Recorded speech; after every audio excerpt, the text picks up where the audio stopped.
ব্রিগেডের জনগর্জন সভা থেকে নাম না করে অভিজিৎ গাঙ্গুলিকে আক্রমণ করলেন মুখ্যমন্ত্রী মমতা ব্যানার্জি। শুধু তাই নয়, ব্রিগেডের এই জনসভা থেকে মুখ্যমন্ত্রী স্লোগান দিলেন ব্রিগেডের গর্জন, বিজেপির বিসর্জন।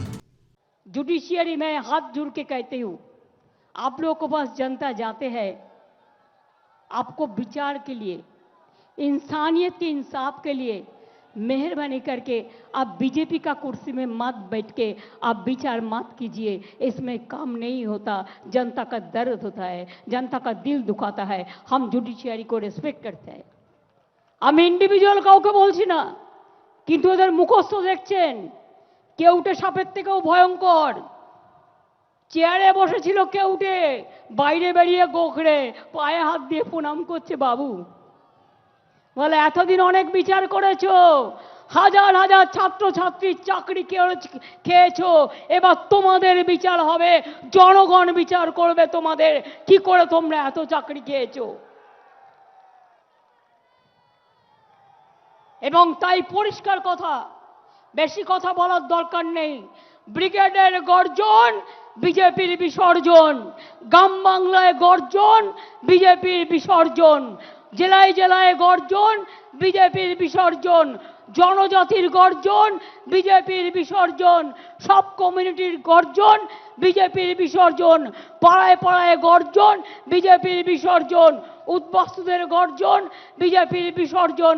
মতুয়াদের গর্জন, বিজেপির বিসর্জন। রাজবংশীদের গর্জন, बीजेपी विसर्जन।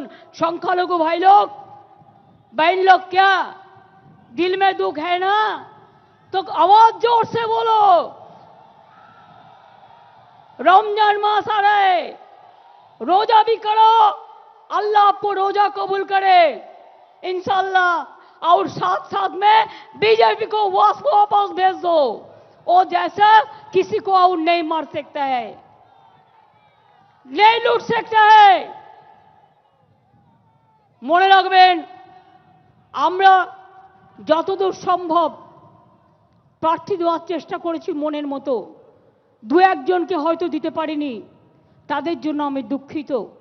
তাদের আমি বিধানসভা ইলেকশন আসছে বা অন্যান্য দলের পজিশন আছে, তাদের নিশ্চয়ই আমি দেব, কোথাও না কোথাও সুযোগ করে দেব। কিন্তু যা দিলাম এটা দলের। মনে রাখবেন, তৃণমূল ভার্সেস বিজেপি, এখানে কংগ্রেস সিপিএম ওদের সাথে লড়াই চলবে। তৃণমূল কংগ্রেস এখানে বাংলায় একা লড়বে, আসামেও লড়বে, ইউপিতেও লড়বে। একটা সিটে অখিলেশের সাথে কথা হয়েছে, মেঘালয় আমরা বিরোধী দল, মেঘালয় তো লড়ব। আর দেশ কোন পথে চলবে তৃণমূল কংগ্রেস ঠিক করবে, বেঙ্গল ঠিক করবে, বাংলায় দিশা দেখাবে, বাংলায় পথ দেখাবে, বাংলায় রাস্তা দেখাবে।